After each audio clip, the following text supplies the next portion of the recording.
Hi everyone. आज मैं आप लोगों के लिए एक विज्ञापन है, आप देख सकते हैं। इसके बारे में हम डिस्कस करेंगे, ठीक है, जिसका नाम है झारखंड इंटरमीडिएट स्तरीय संयुक्त प्रतियोगिता परीक्षा 2026। इसका पूरा डिटेल, इसकी वैकेंसी रेगुलर वैकेंसी है, आप देख सकते हैं यहाँ पर, जिसका शॉर्ट में JILCCE 2026 लिखा हुआ है, ठीक है। ये रेगुलर वैकेंसी है, याद रखिएगा।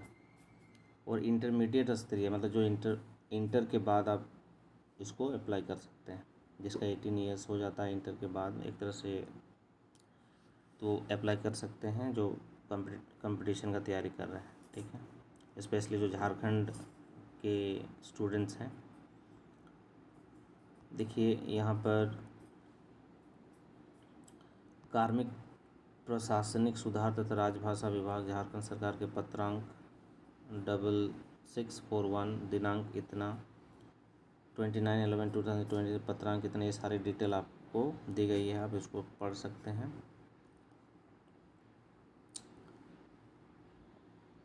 दिनांक 24/1/2025 द्वारा, ठीक है।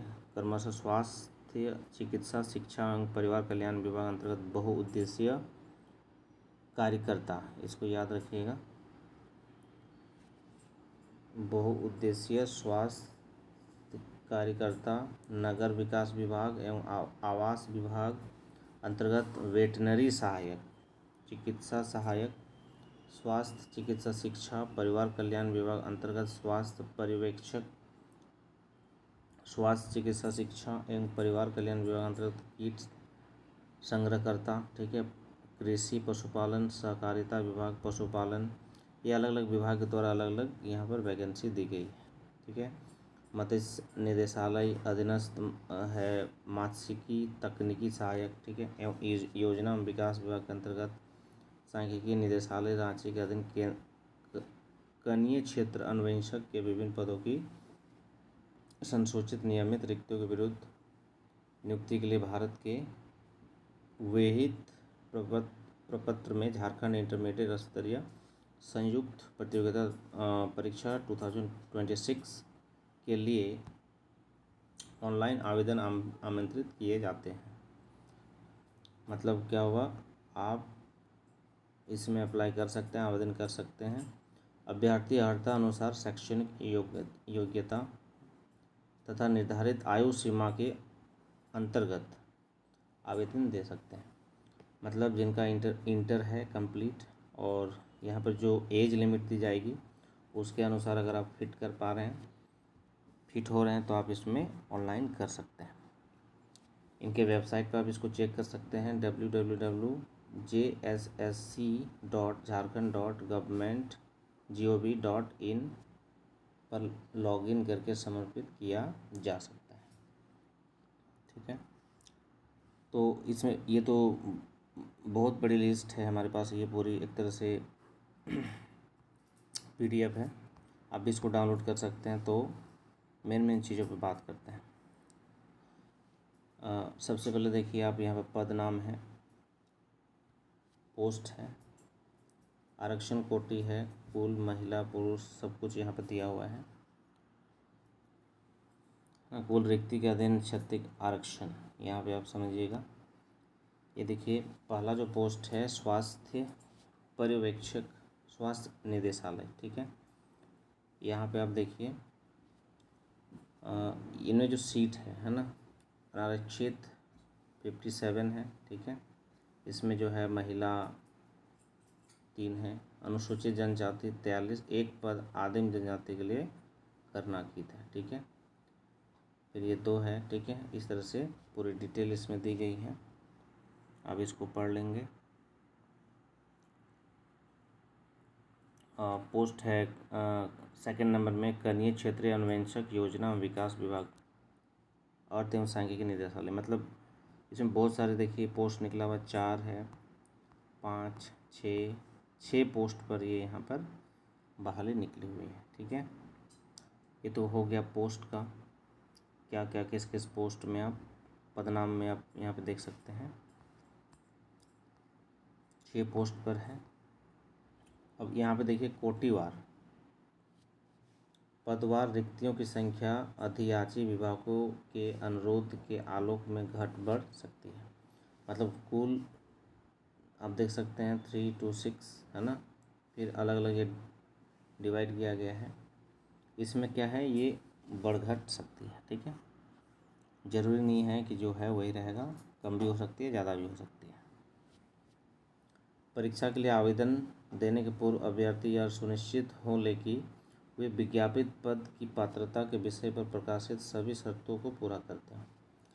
मतलब आपकी सारी चीज़ें जो भी ये डिमांड कर रही हैं आपकी होनी चाहिए। ठीक है, एक तो इंटर पास होना चाहिए, है ना, जिस डेट से आपको वो एज काउंट करेंगे वो होना चाहिए, और भी कुछ सर्टिफिकेट्स होते हैं वो भी होनी चाहिए। परीक्षा में बैठने की अनुमति पूर्णतः उपलम्बित होंगी। मतलब अगर ऐसा नहीं पाया जाएगा तो फिर आप बैठ नहीं पाएंगे। परीक्षा के लिए प्रवेश पत्र निर्गत होना प्रमाणित नहीं करता है कि अभ्यर्थी विज्ञापित पद पर नियुक्ति के लिए चयन हेतु निर्धारित पात्रता पूरी करते हैं, क्योंकि आयोग मुख्य परीक्षा के बाद सफल अभ्यर्थियों की पात्रता से संबंधित प्रमाण पत्रों की जांच कर सकते हैं। ठीक है, मतलब आप तो भर लेंगे, मान लीजिए एग्ज़ाम भी दे देंगे, लेकिन लास्ट में जब आपका सिलेक्शन होगा तो फिर आपके वहाँ पे जो डॉक्यूमेंट्स है वो चेक होगा, तब वहाँ पे आप बाहर निकाल दिए जाओगे। ठीक है,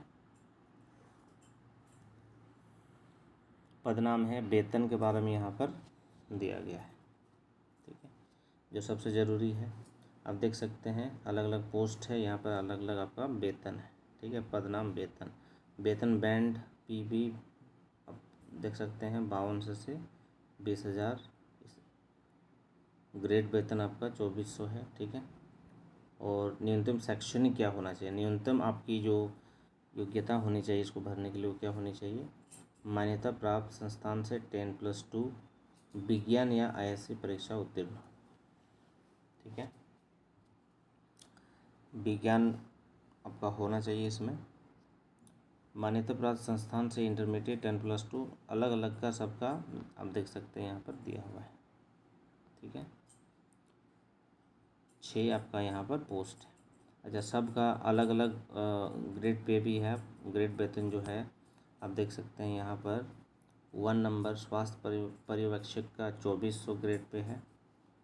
फिर आपका यहाँ पर कनीय क्षेत्र अन्वेषक का 2000 ग्रेड वेतन है। ठीक है, 3 नंबर बहुउद्देशीय स्वास्थ्य कार्यकर्ता का आपको 1900 है। ठीक है, इस तरह से सबका क्या है, अलग अलग है।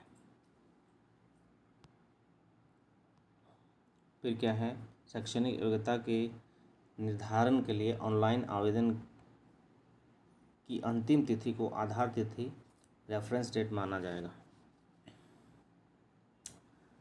शैक्षणिक योग्यता के निर्धारण के लिए ऑनलाइन आवेदन देने की अंतिम तिथि को, है ना, जिस दिन ऑनलाइन का लास्ट डेट होगा उसी तिथि से वो रेफरेंस डेट माना जाएगा, आधार तिथि माना जाएगा।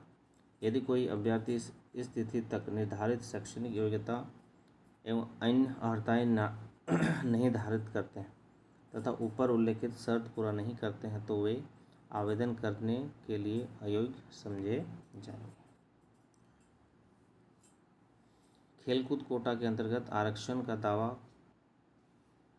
दावा कला संस्कृति खेलकूद एवं युवा कार्य विभाग झारखंड के संकल्प इतना दिनांक इतना द्वारा श्रेणी ग के पदों पर सीधी नियुक्ति हेतु निर्धारण निम्न मानक अनुसार अनुमान्य होगा।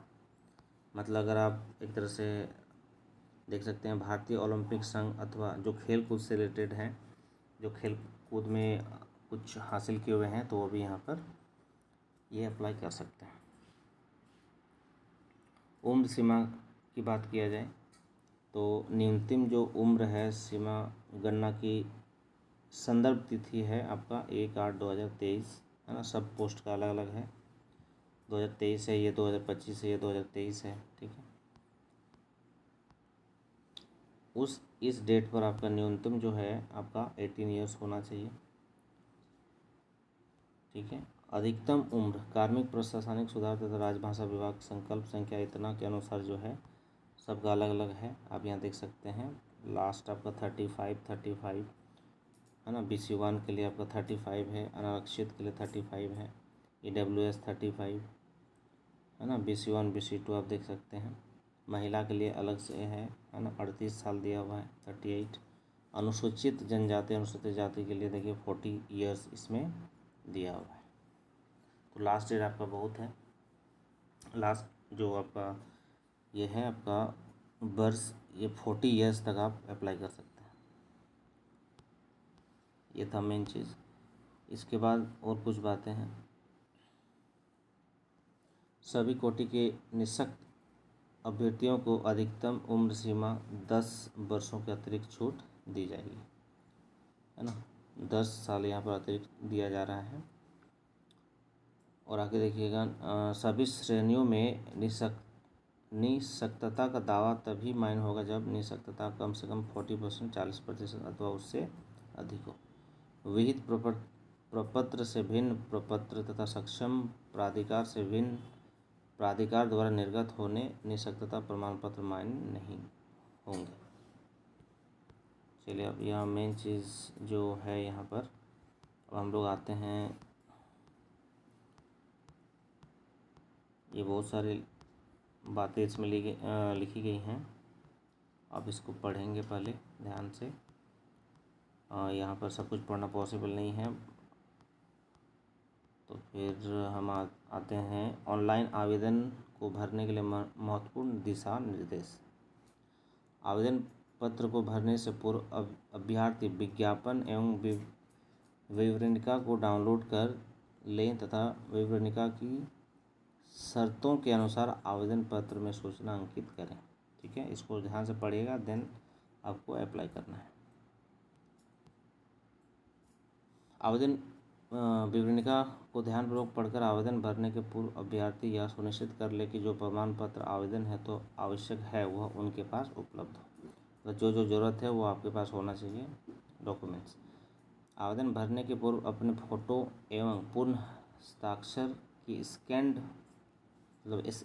किया हुआ जो है आपका ये फ़ोटो और हस्ताक्षर होना चाहिए, अपने साथ रखें। सभी प्रमाण पत्रों को ध्यानपूर्वक देख लें कि इन सभी में उनका नाम, पिता का नाम, अन्य विवरण सही है अथवा नहीं। ठीक है, अन्यथा आवेदन भरने से पूर्व उसे ठीक करा लें। कुछ मिस्टेक्स वगैरह है तो पहले ही ठीक करा लेना है, बाद में नहीं तो फिर दिक्कत हो जाएगी। आवेदन अपने नाम की वर्तनी स्पेलिंग वही लिखेंगे जो मैट्रिक 10वीं के सर्टिफिकेट अंक पत्र में अंकित है। 10th के अनुसार ही आपको लिखना है। 10th में जो आपका नाम है, पापा का नाम है, मम्मी का नाम है, जो भी है वही स्पेलिंग आपको लिखना है। यानी कि हम इंटर में जो दिया गया है थोड़ा बहुत चेंज हो जाता है, इसको ध्यान रखना है। मैट्रिक के अनुसार लिखना है। अपने आवेदन पत्र के यथा निर्धारण स्थान पर वही जन्म तिथि, महीना, वर्ष दर्ज करें जो मैट्रिक सर्टिफिकेट अंक पत्र में अंकित है। मतलब सारा डिटेल आपको मैट्रिक के अनुसार ही देना है। ठीक है, ये आप ध्यान रखेंगे।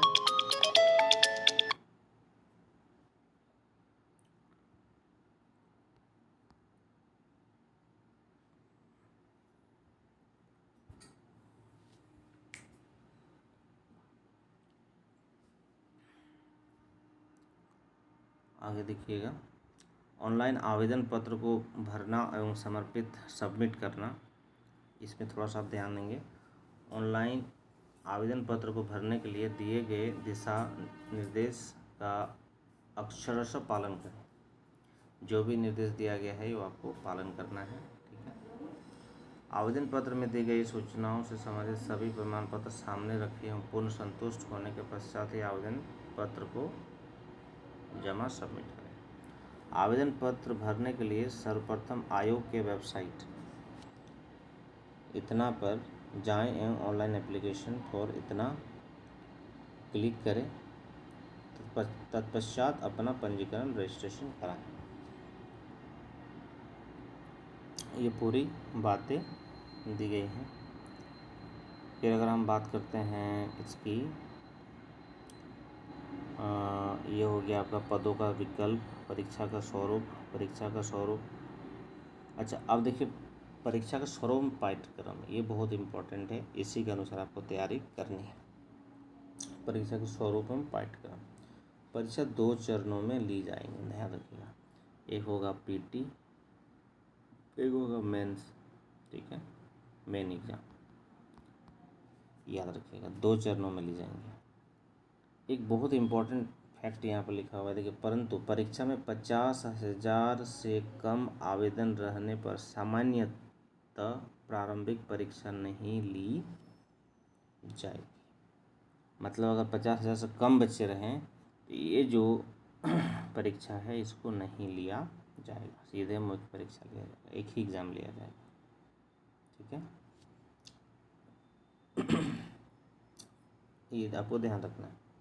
सभी प्रश्न वस्तुनिष्ठ बहुविकल्पीय स्तर आधारित होंगे। प्रत्येक प्रश्न 3 अंक का होगा, ठीक है। सही उत्तर के लिए 3 अंक प्रदान किए जाएंगे एवं प्रत्येक गलत उत्तर के लिए 1 अंक काट लिया जाएगा। आपको एक क्वेश्चन का 3 नंबर मिलेगा, एक गलत होगा तो इसमें 1 नंबर चला जाएगा, मतलब आपको ये 2 बन जाएगा, ठीक है। मतलब आप सीधा समझिएगा, एक गलत तो आपका 1 नंबर काट लिया जाएगा, लेकिन सही होगा तो आपको 3 नंबर दिया जाएगा, ठीक है। परीक्षा की भाषा हिंदी अंग्रेजी में होगी, याद रखिएगा। जो भाषा होगी क्वेश्चन पेपर की वो हिंदी और अंग्रेजी में होगी, ठीक है। अब कोई सोचेगा सब बांग्ला में होगा, उर्दू में होगा, ऐसा नहीं होगा। यहाँ पे हिंदी और अंग्रेजी को यहाँ प्रेफरेंस दिया गया है। प्रारंभिक परीक्षा आप देख सकते हैं, इसका जो आप इसको स्क्रीनशॉट आप ले सकते हैं। सामान्य अध्ययन 30 प्रश्न पूछा जाएगा। झारखंड राज्य से सामान्य ज्ञान 60, सामान्य गणित 10, सामान्य विज्ञान 10, मानसिक क्षमता 10, ठीक है, टोटल 120। फिर है प्रारंभिक परीक्षा का पाठ्यक्रम, ये आप पूरा डिटेल देख सकते हैं कि क्या क्या आपको टॉपिक पे पूछा जाएगा, ये आप ध्यान रखिएगा। मैथ्स में क्या क्या पढ़ना है, सामान्य विज्ञान में क्या पढ़ना है, मानसिक क्षमता रीजनिंग में क्या पढ़ना है, उसी तरह से जो है आपका यहाँ पे दिया गया है। ये देखिए, प्रारंभिक परीक्षा अंतर्गत नियत अंक संबंधी प्रावधान। अब इसमें देखिए, पीटी में क्या है, आपको अलग अलग लोगों के लिए अलग अलग पासिंग मार्क्स दिया, परसेंटेज दिया है। इनके लिए क्या है, 40% लाना ज़रूरी होगा, नहीं तो आप फेल माने जाएंगे, ठीक है। 40% लाना ही है, उससे कम तो आप फेल हो जाएंगे, आगे चेक नहीं होगा कॉपी, ठीक है। फिर उस अनुसूचित जाति अनुसूचित जनजाति महिला के लिए 32% लाना है, ठीक है, 32। फिर है 34, BC1 के लिए, BC2 के लिए 36.5 है ना। इस तरह से अलग अलग का मतलब पीटी में आपको पहले पास करना पड़ेगा, तभी आप आगे एग्ज़ाम दे पाओगे, या आपका कॉपी नेक्स्ट आपका चेक होगा। फिर जो आपका मुख्य परीक्षा है, मुख्य में जो मेंस होगा, उसमें मुख्य परीक्षा में क्या होगा, इसमें आप ध्यान दीजिएगा। इसमें 3 एक तरह से यहाँ पर लिखा हुआ देखिएगा, प्रारंभिक परीक्षा में प्राप्त अंक के आधार पर आयोग द्वारा अभ्यर्थियों की मेधा सूची तैयार की जाएगी। मतलब जो पीटी होगा उसके अनुसार रिजल्ट निकलेगा, एक मेधा सूची तैयार, फिर उसका एग्ज़ाम होगा उन लोगों को मेंस, ठीक है। तो उसमें क्या दिया है, जो चयनित अभ्यर्थी होंगे, है ना, उसके अनुसार जो है मुख्य परीक्षा में सम्मिलित होने के लिए चयनित किया जाएगा। मुख्य परीक्षा के लिए 3 पत्र होंगे, याद रखिएगा। मेंस में 3 पत्र होगा, ठीक है।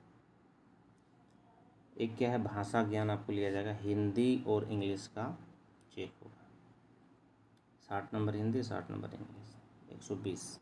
इसमें से बोला जा रहा है फिर कि 40 प्रश्न होगा, ठीक है। फिर इसमें बोला जा रहा है क्या, देखिए कि इसमें भी आपको पास करना है, 30% तो लाना ही है। 120 का 30% निकालते हैं, 30%,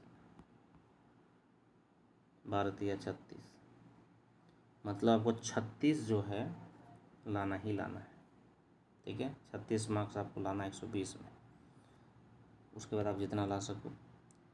लेकिन 36 से अगर 35 भी हो गया तो आप फेल हैं, दिस इज़ द प्रॉब्लम।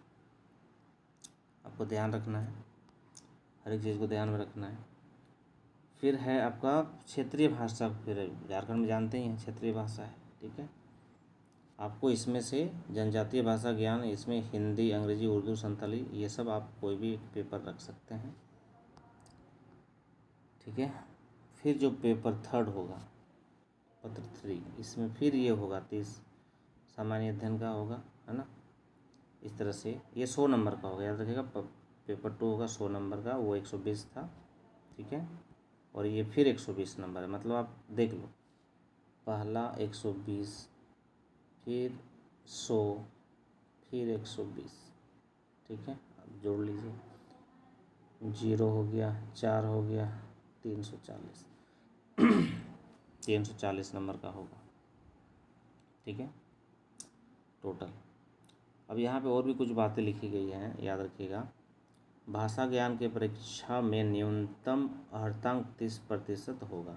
भाषा ज्ञान में जैसे हिंदी, इंग्लिश की बात हो रही है ना। न्यूनतम अर्हतांक से कम प्राप्त वाले अभ्यर्थी नियुक्ति के लिए चयन हेतु असफल योग्य माने जाएंगे। स्पष्ट लिख दिया, 30% से कम होगा, आप फेल माने जाएंगे, है ना। लेकिन याद रखिएगा, ये क्वालिफाइड नेचर का होगा। पेपर पत्र 1 जो है ये क्वालिफाइड नेचर का होगा, है ना। पत्र 1 में प्राप्त अंक, अब यहाँ समझिएगा क्या लिखा हुआ है, मेधा निर्धारण के लिए नहीं जोड़ा जाएगा। ठीक है, एक स्पष्ट लिख रहा है कि भाषा ज्ञान, है ना, कि परीक्षा में न्यूनतम अर्हतांक 30% होगा। न्यूनतम अर्हतांक से कम प्राप्त करने वाले अभ्यर्थी नियुक्ति के लिए चयन हेतु असफल योग्य माने जाएंगे। फिर लिख रहा है क्वालिफाइंग प्रकृति का होगा ये, है ना। पत्र 1 में प्राप्त अंक मेधा निर्धारण के लिए नहीं जोड़ा जाएगा। पत्र 1 की बात हो रही है। ठीक है, जैसे यहाँ पर पत्र 3 है, 2 है ना, फिर ये पत्र 1 है ना, ये मेधा सूची में नहीं जोड़ा जाएगा हिंदी में, लेकिन ये 100 नंबर जोड़ा जाएगा। फिर ये पूरा 120 नंबर जोड़ा जाएगा मेधा सूची में। फिर क्या बोल रहा है, पत्र 2 क्षेत्रीय जनजाति भाषा ज्ञान तथा पत्र 3 सामान्य ज्ञान की परीक्षा में न्यूनतम अंक 30% होगा। फिर ये आपको देखिए, फिर आपको पत्र 2 में भी 30% लाना है, पत्र 3 में भी 30% लाना है, तभी आप पास हैं। फिर आगे आप जितना ला सकते हैं, लेकिन 3 नंबर पॉइंट आप ध्यान दीजिएगा, ये बहुत ही इम्पोर्टेंट है, BVI है ना। पत्र 1 भाषा ज्ञान की परीक्षा में न्यूनतम अर्हतांक 30% अथवा इससे अधिक अंक प्राप्त करने वाले अभ्यर्थियों के पत्र 2 एवं 3 में प्राप्त अंकों को जोड़कर कुल अंकों के आधार पर मेधा का निर्धारण किया जाएगा। अब यहाँ देखिए क्या लिखा हुआ है, पत्र 1 भाषा ज्ञान की परीक्षा में न्यूनतम अर्हतांक 30% अथवा इससे अधिक अंक प्राप्त करने वाले अभ्यर्थी के पत्र 2, है ना, मतलब जो 30% लाया है या इससे अधिक लाया है, वो जो अभ्यर्थी हैं उसके पत्र 2, पत्र 3 में प्राप्त अंकों को जोड़कर कुल अंकों के आधार पर, मतलब पेपर 2 पेपर 3 का जोड़ ये होगा। ठीक है, याद रखिएगा। अब देखिए यहाँ पर मुख्य परीक्षा का पाठ्यक्रम, ये सब अलग अलग दिया हुआ है, अलग अलग। जैसे हिंदी में क्या पढ़ना है ना, जैसा आप देख सकते हैं 20 नंबर आपका अनुच्छेद से रहेगा, व्याकरण से 40 नंबर रहेगा, इंग्लिश में उसी तरह सबका ये डिटेल यहाँ पर दिया हुआ है। ठीक है, मतलब मोटा मोटे आप समझ लीजिए। ठीक है, इसमें मेन खेल जो है यहाँ पर PT पास करना पड़ेगा आपको मेंस में। ठीक है, मेंस जो एग्ज़ाम होगा उसमें 3 बनाया गया है, पेपर 1, पेपर 2 और पेपर 3। ठीक है, पेपर 1 में आपको 30% लाना है, पास करना है। जो पास करेंगे, ठीक है, जो पास करेंगे, क्लियर है, जो पास करेंगे उसी का जो है आगे चेक होगा, और इसमें जो दोनों में तो सबसे ज़्यादा हो उसी के अनुसार क्या होगा, ये कट ऑफ जारी किया जाएगा कि किसका रिजल्ट बनेगा या नहीं, कितना कट ऑफ जाएगा। ठीक है, उन्हीं का रिजल्ट बनेगा। ये था, है ना। और भी बहुत सारे चीज़ें हैं, आप इसको देख लेंगे, ठीक है। मैं इंग्लिश पर मैं एक वीडियो लेक्चर दूंगा इंग्लिश के सिलेबस पर, फिर हम बहुत सारा टॉपिक को इसमें कवर करेंगे, ठीक है। तो आप मेरे चैनल को जो है सब्सक्राइब कर सकते हैं, ठीक है। ये सारा टॉपिक मैं कवर करने की कोशिश करूँगा, ठीक है। तो इंग्लिश का ये सिलेबस आप देख सकते हैं। चलिए, तो आज से आप प्रिपरेशन शुरू कर दें। Thank you.